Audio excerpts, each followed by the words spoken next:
Students, let us start the properties of non-metals. In last class, we discussed the properties of metals. There what I said, first property physical state.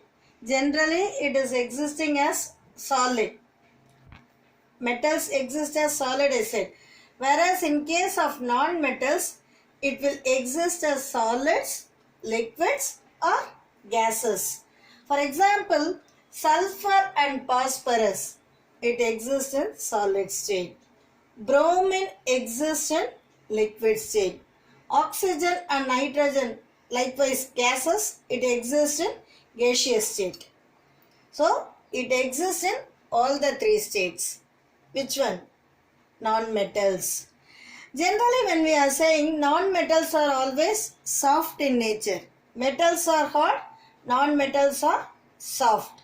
So, definitely while writing the differences, you should mention it. Exception also mention it. So, non-metals are soft in nature except diamond. When we are saying diamond, diamond is a form of carbon. Third thing, metals are lustrous in nature. Lustrous means shiny appearance. In last class I said. Whereas non-metals, when we are saying, it is giving dull appearance. It is non-lustrous.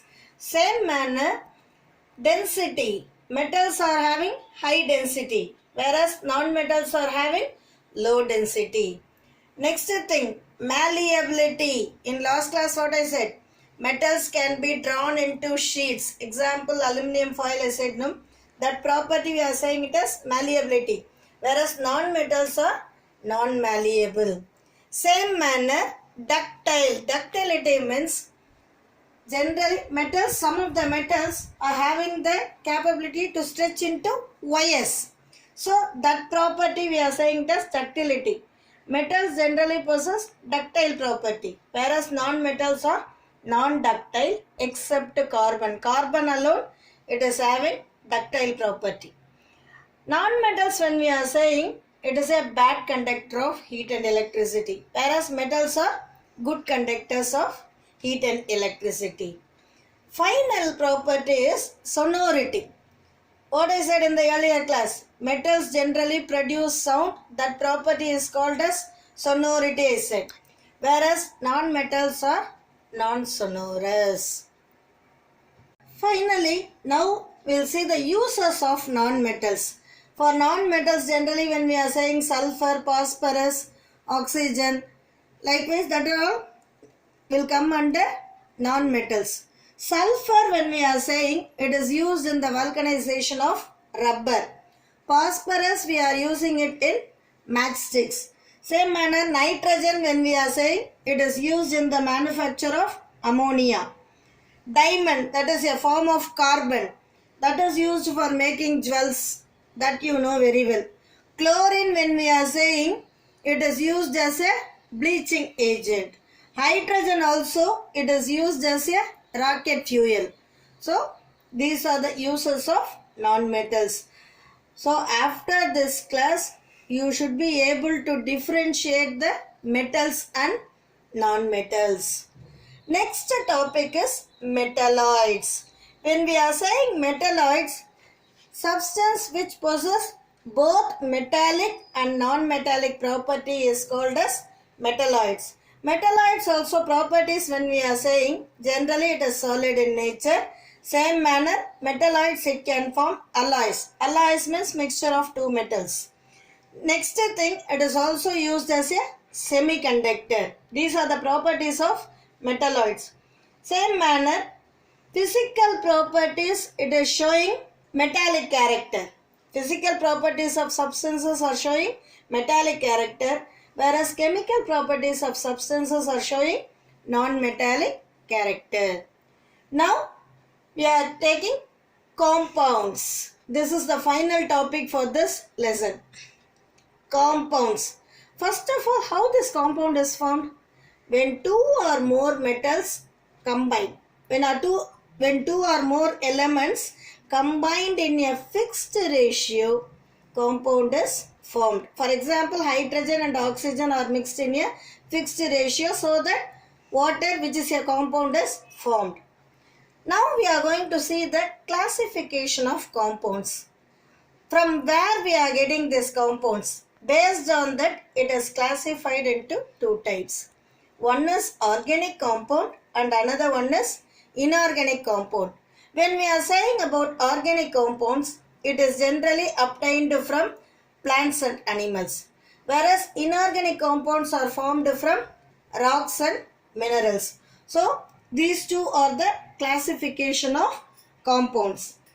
Now let us see the compounds which is in solid state, liquid state and gaseous state.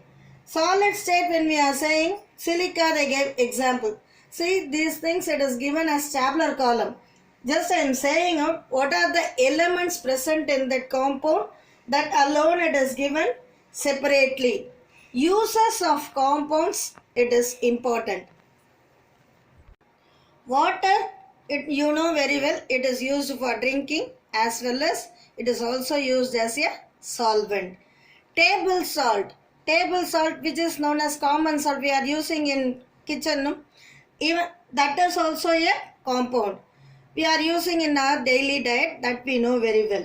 Sugar, even that is a compound which is used in the preparation of sweets. Baking soda, where we are using this baking soda? In fire extinguisher. At the same time it is also used to prepare cakes and bread.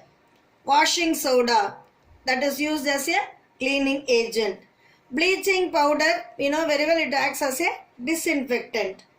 Quicklime means calcium oxide, which is used in the manufacture of cement and glass.